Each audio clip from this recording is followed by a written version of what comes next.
بیا دا پاکستان ډېرو په سختو په قربانو سره رالوی شوی و. قائد اعظم بابا دې الله وبخي محمد علي جناح صاحب دا په ټنډه زیارت د پښتنو په غېږ کې مړو. د پنجابیانو د شپې ویوړو دا ژوندی کېږي وایي اټینشن وایي اورې او هغه مونږ ته ویلو د دیر خلک وایي دا د پاکستان بې پیسو اسپایان دي او د افغانستان سره بروري کوي سلامي به کوي. دا عمران خان نوې تیار کرسۍ له راغی داسې کرسۍ له او هسې دوکې وکړې دا غڼ مې هم ونه نیو دا غڼ دا یې مې ونه نیو او ګوري به سره الله به سره ګوري الله به دې اوس په سپېړه ووي که ټیک نه شوې نیغ نه شوې. دا پاکستان د ترجیح دا ډېر په سختو پختو باندې آباد شوی دی چې کله نواز شریف صاحب حکومت د عربو غڼ ته هم چا نه شو کتی چې کله نواز شریف صاحب حکومت لاړ خلکو پرې نخرې ونه کړې یهودو. داسې یو ورځ راغلې چې نواز شریف صاحب د ورځې 2 پارې عربو ته تللی دی علما به اوس ورسره و 2 پارې د ورځې تللی جا څومره سفر دی وایي غر کېږي خلک یېرېږي او بادشاه او صدر و. کله به چې نواز شریف صاحب پاش شو خلک مبارکۍ ته ناست و دا و مکې ته تللی و د مکې اعدامونه به یې نیولي وی. نواز شریف صاحب څو پارې کومراټ ته راغلی خو هېڅ چا نه دی لیدلی. دا عمران خان یو پارې کومراټ ته راغی او د زنا اډه یې پکې کولا وکړه. دا د پلار پته نه لګي د خاندان پته نه لګي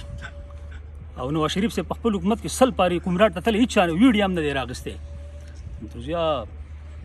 الله دې ورسره پوه شي حق پرسته خلک د الله نور سپوږمۍ کي نور ته یې ونیسه او ظالمان د الله ړانده کاڼه کي. الله پاک دې د ځمکې د مخ نه پناه کړي. بس که هدایت یې په نصیب کړي هدایت یې ورته الله ورکړي او که نه نو الله پاک دې زموږ پاکستان او افغانستان او عربستان ګلزار ساتي. اورې څنګه پښتانه نه د الله بنده توبې وباسه د باندې موږ دومره ننګ کړی قسم د خلکو 15 کروڑ 2 کروڑ روپۍ ملګرو انډر پلی کړی وی اوس هم قرضداري دي د ده دپاره انډر پلی کړی وی. یو کس اوس د تور چیکار شروع کړو اوس په ماڼو ټکئ 19 لک روپۍ ترې لاړې 19 لک روپۍ د عمران خان په پارټۍ پسې لګولې وي عام هلکو. او چې کله دوی وایي قات را روان دي شیخ رشید وایي په 2022 کې به نه باران وي نه به واورئ او الله پاک د دوی د زړه څومره څو کاله باران وکړو واورې وشوې او پیسې را قرض کړي د پښتنو نه راټورې کړي او د انډیا سره یو شپه جنګ وکړو 97 کروڑ ډالر خرچه وشو هغه دوی ایسته شراکت کړي تقسیم یې کړي. نواز شریف صاحب چې پاتې شوی نو دې وطن پار کوو پار. لیبیا صاحب چا مړ کړو قذافي صاحب اوس هم دغه لیبیا قذافي خلک چغې وایي خاورې ولا رالیو ښکلی صدام صاحب چا مړ کړو بټو صاحب چا مړ کړی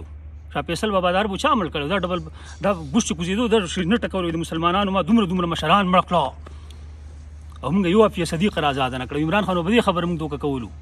وایي که زه خلافت ما ته میلاو شو نو زه به راول وایي افیه صدیق راوباسمه د مړي نه ولم تپوس ونه کړو. وروره الله طرف ته توجه وکړئ الله بندګي شروع کوي مه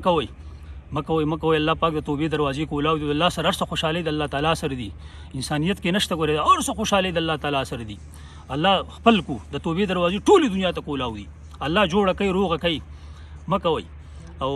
بس الله دې خیر کړي الله دې زموږ باقي قوت د طاقت د دین اسلام باندې ولګوي او د مانځه ټیم دی او عمران خان لکه وټ ورکوي چې خوب دې استخاره وکړي او الله پاک ماته په خوب کې وښایي ورنه شو کې استخارې هم شروع کړي چې تاسو وټونه ورکړي دا په خوب کې شادوګانې نه قسم دی دغه خنزیران به یې نه خنزیران